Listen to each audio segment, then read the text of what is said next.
It was already evening. The chroma stars slowly dissipated, and their glow became paler. The source of life disappeared on the horizon. In the sky there were some pale and colorful, darkening clouds. It would still be light for about 2 hours before the black night would fall over the land. It was getting colder, and the wind was increasing. He played a lovely song on the leaves of the trees and the grass, to which some birds sang, and splashing water set the beat. Cheyenne was lying on the grassy floor and slowly woke up. Her whole body was trembling in tremendous pain. Some bones felt broken, she almost couldn't breathe, and was exhausted and weak. Never in her entire life had the girl felt so miserable. It seemed to her as if she had been run over by a huge rock. She slowly opened her tired eyes and tried to sit up with difficulty and in great pain to get a better breath. What happened? It felt like she had an enormous amount of water in her lungs. Water, yes. After all, I fell down the waterfall.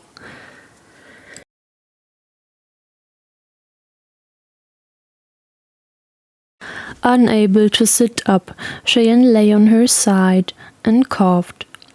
In the process, she spat out vast amounts of water.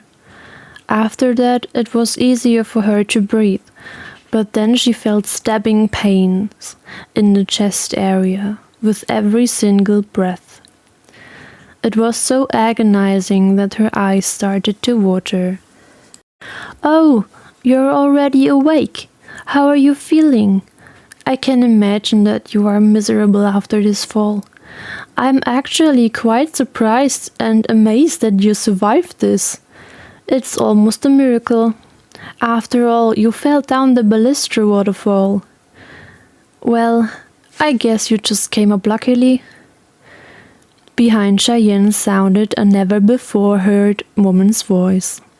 She gathered all her strength to talk to the stranger. "Who are you? What happened?" The woman came to her side and knelt in front of her. The girl could now see who she was dealing with.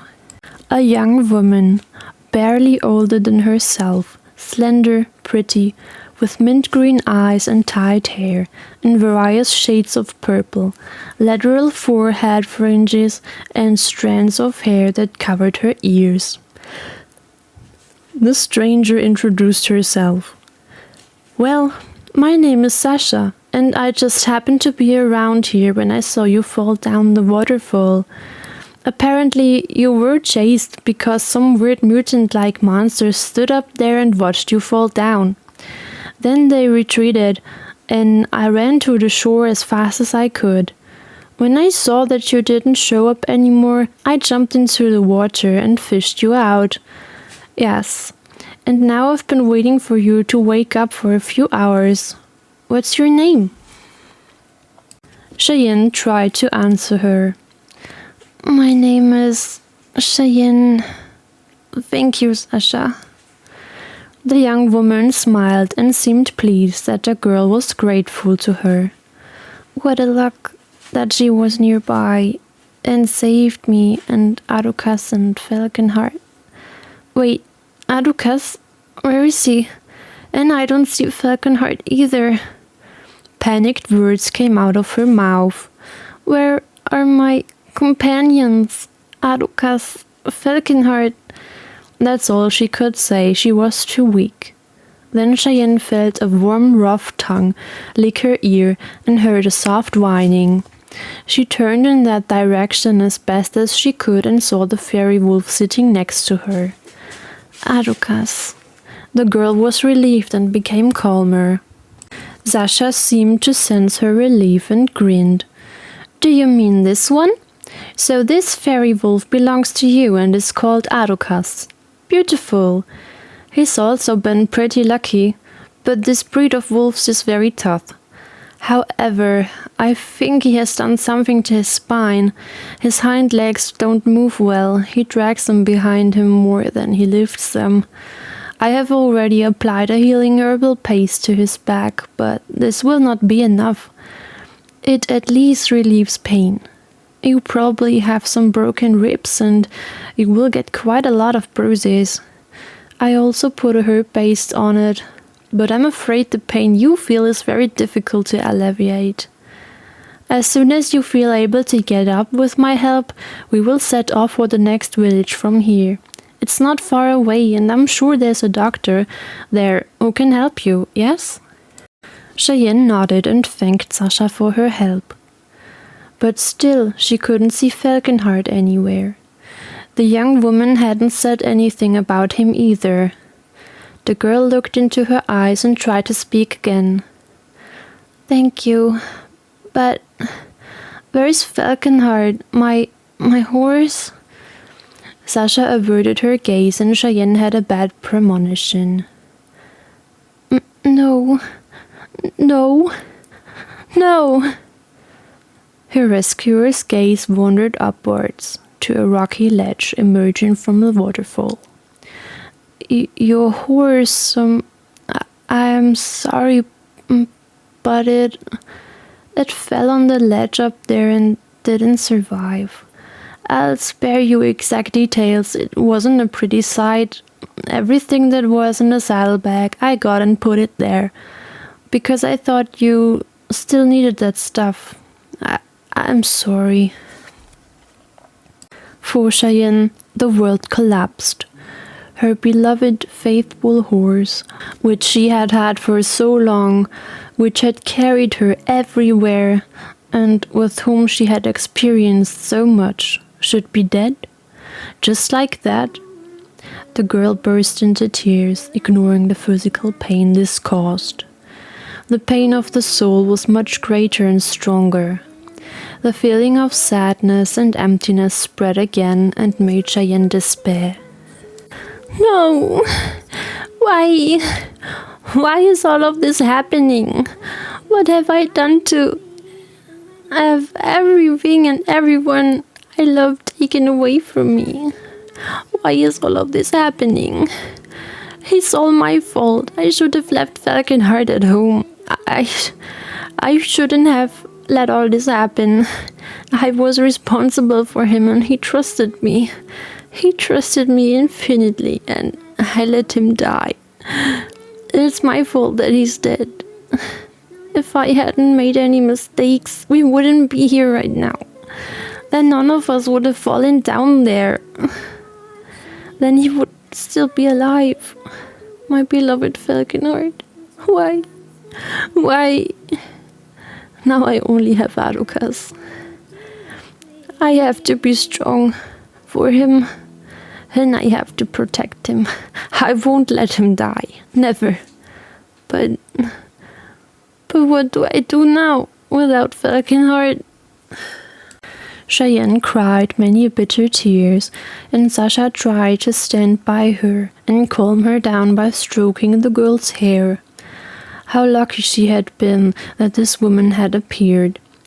Cheyenne was able to bear the situation more easily, because she knew there was someone who really empathized with her. In those few minutes of mourning and silence, she began to really like the young woman. Sasha was empathetic and kind-hearted, and took care of her. The girl was glad to have met her, even if other circumstances would have been better.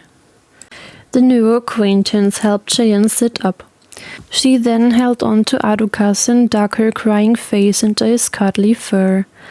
He let the girl go and nudged her, whining and encouraging. Sasha meanwhile had fetched Cheyenne's things, and the girl stowed the scroll in her belt and tied a small knife with the ribbons that were wrapped and tied around the handle. She probably wouldn't have looked at the scroll if she didn't know my name. Good. Then she seems to be an honest, sincere person. With great effort and pain, she was able to get up with difficulty, and with the help of her rescuer. but Cheyenne knew she wouldn't be able to walk for long. She was just too exhausted and couldn't take it anymore. Nor did she want to leave the dead horse body of her former companion there, but she probably had no other choice. Leaning against Sasha, she hobbled off and let herself be led to the village. At the moment, she didn't care which village they went to. She just wanted to rest and find someone for Adokas to treat his wounds. The fairy wolf could hardly walk, did not tighten his hind legs, and he often tipped to the... After a while, Cheyenne could barely breathe. The pain became unbearable and her vision blurred. She couldn't take a single step and collapsed. Sasha knelt beside her worriedly and leaned the girl against herself. "It's not far off. I know you don't have any strength left, but we have to keep going." The young woman seemed to be very sorry that she demanded so much from Cheyenne, but there was no other way. The girl, however, did not notice much more and closed her eyes. All she heard was approaching footsteps and an exchange of words between Sasha and someone the girl knew. The young woman's voice began the conversation, but she did not seem pleased. "You! What are you doing here?" "Hey, good to see you again, Sasha, little mouse." It was Glacio, clearly. Cheyenne's rescuer continued to speak, but the girl had a hard time hearing anything anymore. "Just get out of here." "No, I know this girl. How are you going to take her to the next village alone?" "I can do it." "Sasha, let me help, please. Her name's Cheyenne, isn't it?" But how?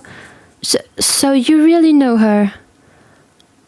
"All right, I'll give you this one chance to help the girl here, but as soon as we arrive in the village, you disappear. Do you understand? And if you come up with any stupid idea, you know what's going on." "Yes, then my last hour has struck. Huh?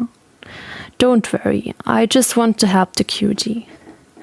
Cheyenne felt herself being lifted up and carried before she finally lost consciousness.